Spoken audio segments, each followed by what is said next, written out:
In the foothills beyond Carawell, where the road broke into rivulets of deer trail and moss-slick stones, travelers spoke of an older way through the Pine Mountains. It was a track that saved 3 days of climbing, but only those desperate or dreaming dared take it, for at the center of that shortcut stood the hushed grove. The grove was a round hollow where trunks leaned inward like conspirators, and needles carpeted the earth so thickly that footsteps made no sound. What guarded that silence, the rumors said, was a spirit who trafficked in whispers. Elias Thorne, a peddler of rare inks and curiosities, had listened to those rumors over many late tavern nights. Profit did not seduce him. Rather, it was urgency.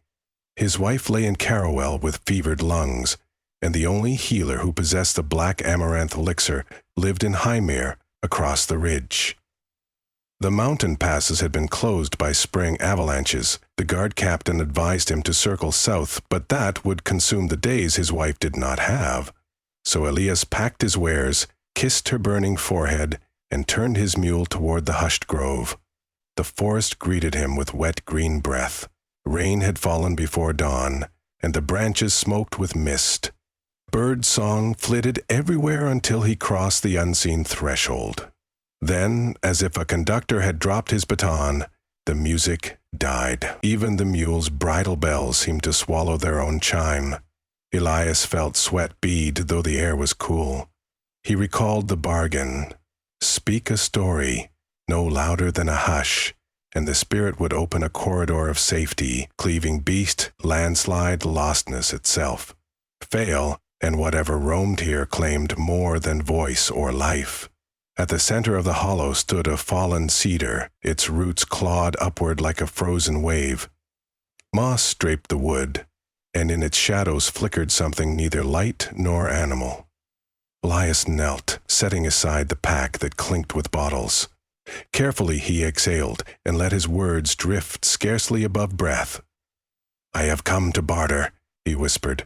"My wife's name is Lynette. I must pass swiftly and return with cure. I have a story to buy her tomorrow." The spirit answered not with sound but with movement. Needles lifted in a slow spiral, stirred by no wind, tracing the circumference of the clearing. They rose, hovered, and cascaded in shapes that suggested syllables. Yet Elias heard meaning inside his mind, as though imagined echo. "Speak, then, traveler. Speak as soft as leaf on water." Elias swallowed, surprised that fear and wonder could share a ribcage so tightly. He leaned forward and began. He spoke of Lynette when they first met, of a harvest dance, of butter lamp light smearing golden arcs across the barn boards, of how she laughed when he stepped on her toes. He told how they built a stall side by side each autumn, carving patterns into apple crates so children might discover foxes and moons hidden under fruit. He recounted the winter she miscarried, and how they buried the unformed hope beneath the lilac. Through it all, Elias kept his tone slender, thinner than smoke. The story took shape like frost on glass, delicate and unseen by any ear that was not listening within inches. When his throat ran dry, he stopped. The hovering needles descended, arranging themselves into a narrow lane that stretched deeper into the grove. Acceptance. Gratitude. These impressions pooled inside Elias, along with a colder one. Until next time, he understood the price for return visits, yet hope overrode concern. He guided the mule down the newly paved hush of pine. The path behaved impossibly. Switchbacks straightened, ravines filled with stepping stones of fern.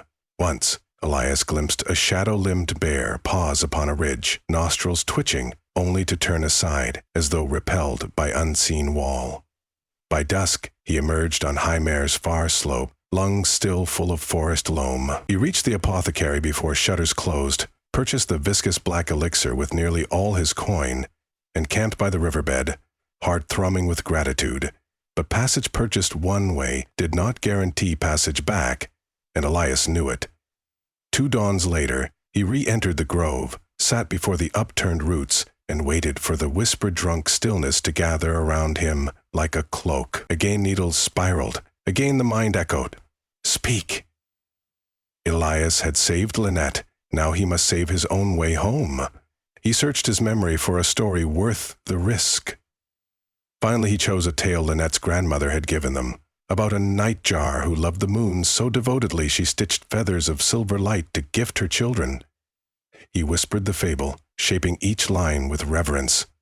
Midway through, a stutter of doubt crept in. Was the spirit sated by invented stories, or did it crave truth?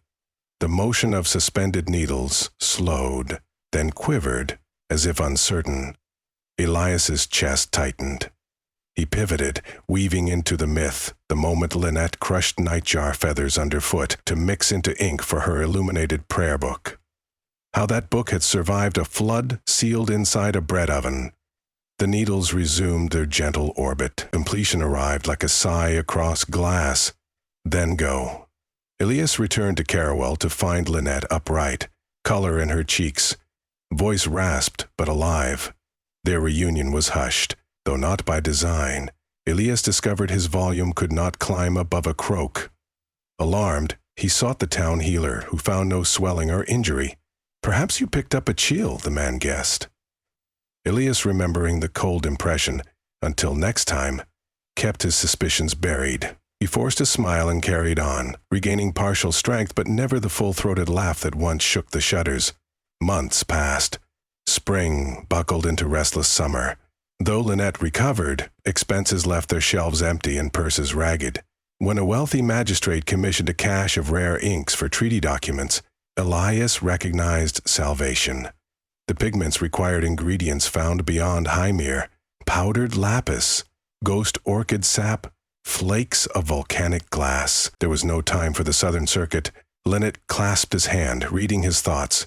"Tell the forest something beautiful," she urged, "and come home whole." So, Elias prepared a third journey. His daughter, Mira, barely 9 but stubborn as a granite, insisted on accompanying him to collect herb sprigs for her sketchbook. Lynette hesitated, yet conceded under promise that Mira would remain silent as snowfall within the hushed grove. Father and daughter set out at dawn, a basket swinging between them. On the grove's edge, birdsong evaporated, replaced by an almost tender quiet, as if the air patted their shoulders. They reached the cedar altar. Mira's eyes widened at the floating needles dancing like minnows in reverse rain. Elias pressed a finger to his lips, signaled her to kneel. When the spirit beckoned, Elias opened his mouth, and nothing came. Not breath, not tickle of sound. Panic jostled his ribs. He tried again. Vain air rasped. The spirit seemed to lean closer, curious. Mira, seeing her father's terror, bent forward and whispered a story of her own. It was childish and perfect. A tale of a stone that wanted to fly. Mira told how the stone listened to migrating birds, learning routes of wind, how it begged the river to carve it smaller until it became a pebble, then a grain, then sand lifted by currents high into the sky. She described the stone's astonishment at seeing the world curved like a bowl. Her words barely brushed silence, yet they glowed.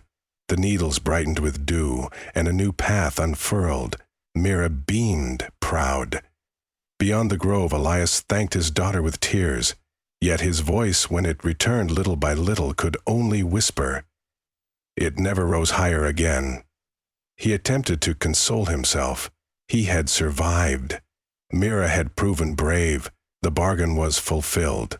They gathered the ink's ingredients, sold them for princely sums, and for a while the Thorne family prospered.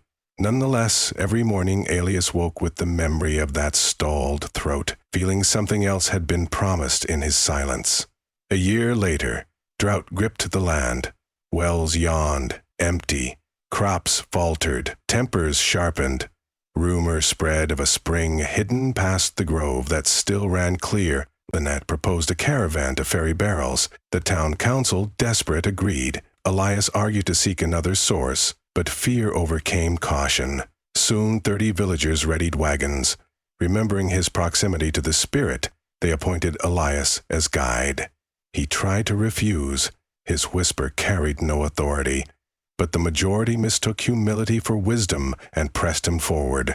They entered the hush in a jumbled column, wheels muffled as though rolling over felt. Children marveled, elders crossed themselves, and the spirit's attention materialized like static behind skin. Near the cedar, needles swelled into a tornado of green. The multitude gasped, yet none dared speak. Elias felt the weight of expectations settle upon his shoulders like shale. His stories had purchased passage before, now he had none left. Worse, the spirit had already taken his ordinary voice. What more could it claim? Before panic could root him, Lynette stepped forth.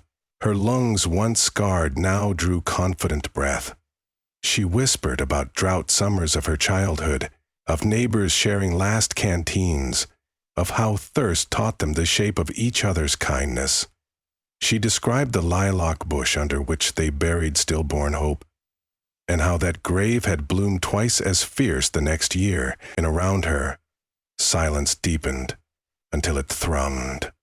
She finished, tears silvering her cheeks. The spirit listened, then parted the branches to reveal a descending stair of roots leading toward the rumored spring. The villagers cheered, but no sound came out. Mouths opened and throats flexed, all winded muteness. Elias felt the invisible blade severing final chords within him too, though he was already subdued.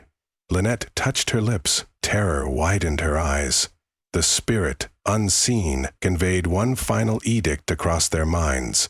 Stories belong to silence. Those who return belong to silence as well. The villagers realized they had traded not merely a momentary tithe, but every future word. Safe passage was theirs. Water would flow, yet each would live thereafter in hush. Some wept, their sobs soundless. Some raged, fists beating chests like muffled drums. Elias gathered Lynette into his arms, and though nothing escaped his mouth, he mouthed, "I am sorry," until the shape of apology blistered inside. The caravan descended to the spring, filled barrels, and traveled home unscathed through bandit country and crumbling paths, all pristine corridors shaped by the spirit's unseen hand. Carawell survived the drought, yet its people told no stories of that deliverance, for they could not. And the hushed grove stood green and patient, waiting for the next traveler whose need outweighed their fear, growing ever richer on the currency of whispers and the vow of permanent quiet.